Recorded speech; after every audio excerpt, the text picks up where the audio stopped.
So the Dreamcast is now 25 years old, and so is its power supply. It was really powerful and compact at the time, but while the games are still good, technology has since moved on. Thankfully, new solutions are available to upgrade the Dreamcast, such as this USB-C power supply from Robot Retro.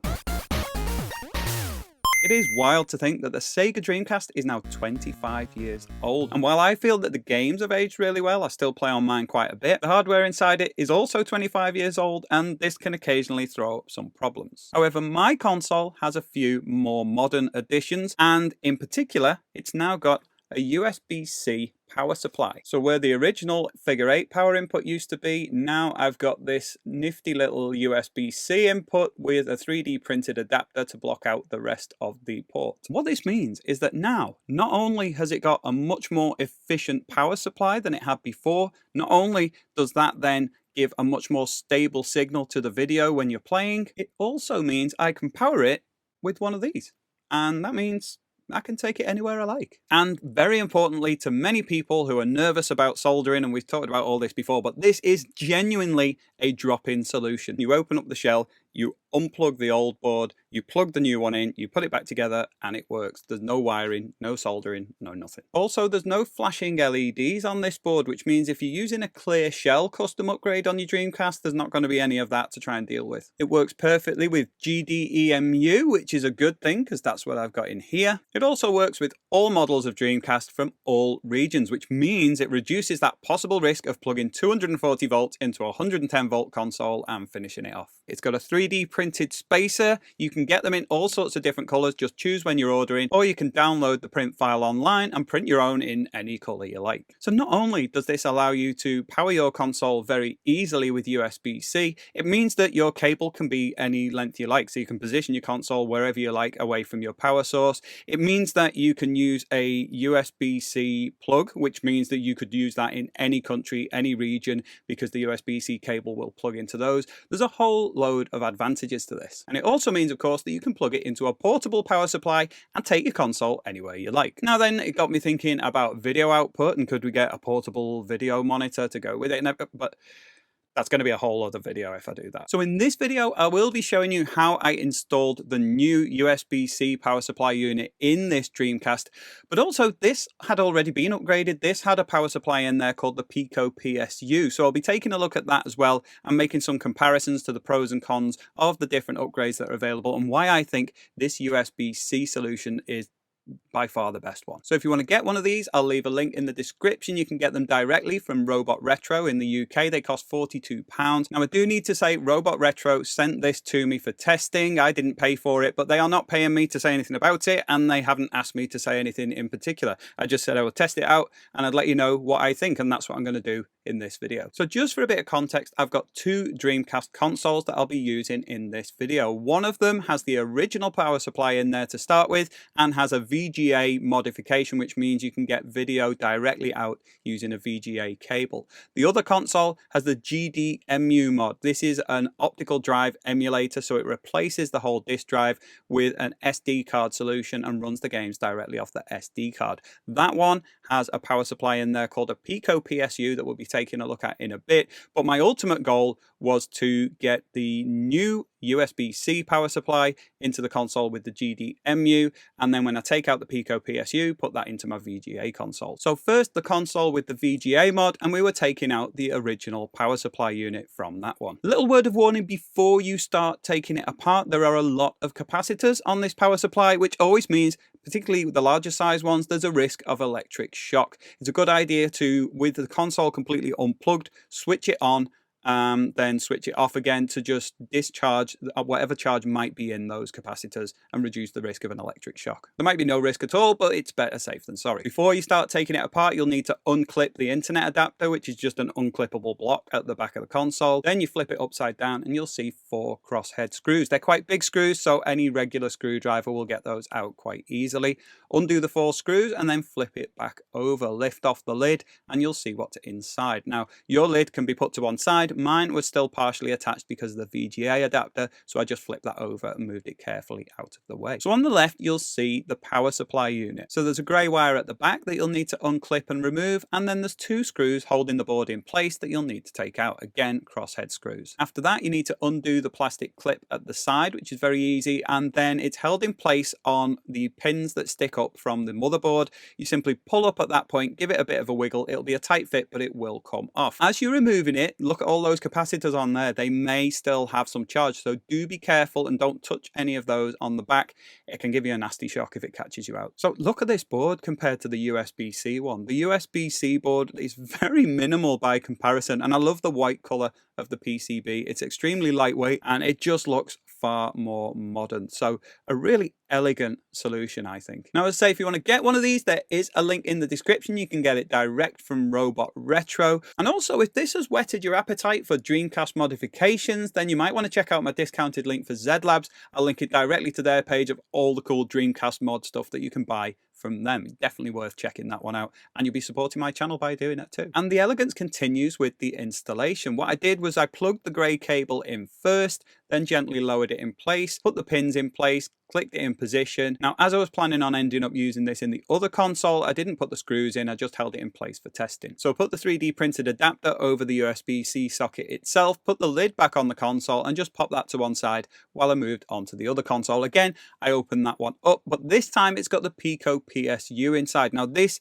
is one from a few years ago, which is again more efficient. However, the power supply that you need to connect is kind of like a laptop power supply. You've got like a power brick in line, and then you plug like a big chunky kettle lead into that. So the external power supply on that is a little cumbersome, and you need to buy a specific one, which is why I like the idea of the USB-C one, because there's loads of USB chargers lying around in my house, so there's something to be able to power it, and even if there's not, they're easy to get hold of. But anyway, it is a big improvement over the original power supply. As you can see, it's much smaller inside. It's only held in place with 1 screw, so I undid the screw, took the cable out, and took note there's a lot of wires inside there, and it took me a while to route them carefully in the first place, so I just took note of where they were, lifted it all carefully out, and then you can see underneath there is capped on tape, which was masking off the metal shielding underneath, just in case any of the soldering on the back of the Pico PSU came in contact with that. So I'll pop this one to one side, ready for me to install the new USB power supply in later,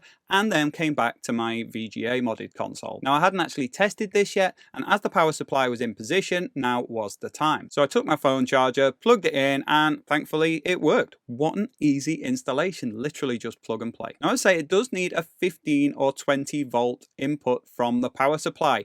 That is quite high, so a lot of phone chargers and things might not have that wattage. So if you try plugging it in and it doesn't work, first thing to check is, are you actually outputting the voltage that we need? So with all that verified, I took the USB cable back out, flipped this one open, and removed my USB-C PSU. Before I put the Pico PSU in that one, I took some capped on tape and masked off the shielding areas so we didn't get any shorts, and then just installed it in the same way that I'd taken it out. I did have to be quite careful with routing the wires, but it wasn't too bad to get in position. I put the screw in, made sure everything was in place, put the lid on, and screwed it all back together. So now my VGA console has a much more efficient power supply, albeit one with a slightly cumbersome external power supply. And now we're on the home stretch, so you should pretty much know what we're doing by now, but I'll run through what I did anyway. So I took my GDEMU Dreamcast, took the lid off that one, and now we had that blank space where the Pico PSU was. All I needed to do was take my USB-C power supply, simply lower it onto the pins,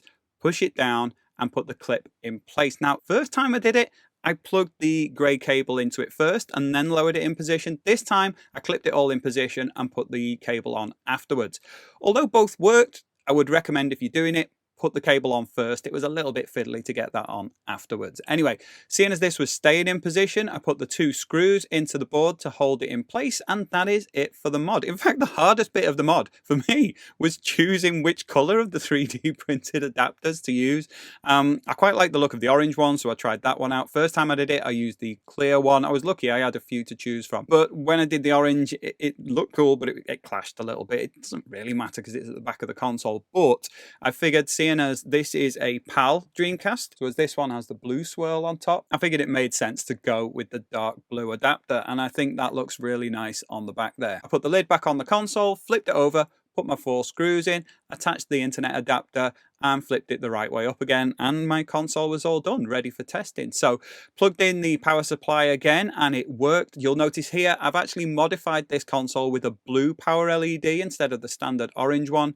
And I've really liked that we got an orange LED in there. I can understand, 1999 blue LEDs, they're a bit more scarce, but it's not 1999 now, so it's quite an easy upgrade to get a much more overall blue theme to your PAL Dreamcast. I think it looks really good. So having the blue LED and the blue swirl and the blue adapter at the back, it made sense to me. And then my next thing to try, and the bit that I was really excited about, to be honest, I bought this particular power brick in anticipation of getting this mod kit.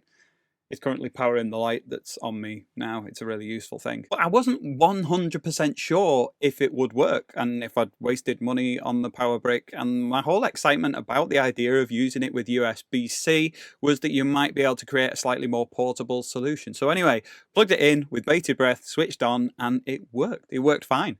And it was really good to see, because the whole idea of having the console more portable makes it a much more interesting prospect, on top of all the other advantages of having a USB-C power supply for this console. Now, to test out the theory, I also have another power brick which does power delivery, which is basically your high-speed USB-C phone charging kind of input. However, that only maxes out at 12 volts. So I tried that one out on here as well. And true to form, true to what it said about this upgrade on the website, that did not work. So you really do need to have that 15 or 20 volt power supply. I would say that with the whole thing of this upgrade, everything about it is fantastic. But the one thing that you will have to watch out for is that you do have a suitable power supply for it. It won't just work with every USB-C input. You won't be able to plug it into your computer, for instance, and have the power working. It won't work like that. However, what it does do is it provides plenty of power to this console to give a rock solid video signal and plenty of performance without any worries about dips in power. So having installed it, having tested it, I think this is a fantastic solution to powering your Sega Dreamcast. It's elegant in terms of its looks, in terms of how it performs, in terms of the installation. It's genuinely drop-in, where you've got no soldering at all, no cutting, no trimming, no wiring. You just simply take out the old one, put the new one in, put it back together, and there you go. You've got your choice over what sort of cabling you use, how long the cable is, what sort of power supply you use, whether you plug it into the wall, whether it's portable. There's loads of versatility to it, and it performs well with all of those different options. So if you're looking to upgrade the power supply on your Sega Dreamcast, as far as I'm aware, this is the best solution that you can get your hands on. And if that's left you curious about just how many awesome things you can do with a Sega Dreamcast, I've made loads of mods to this. I did a video about it a couple of years ago. I'll leave it linked up here. You might want to check it out. Otherwise, I'll see you in the next video. Bye.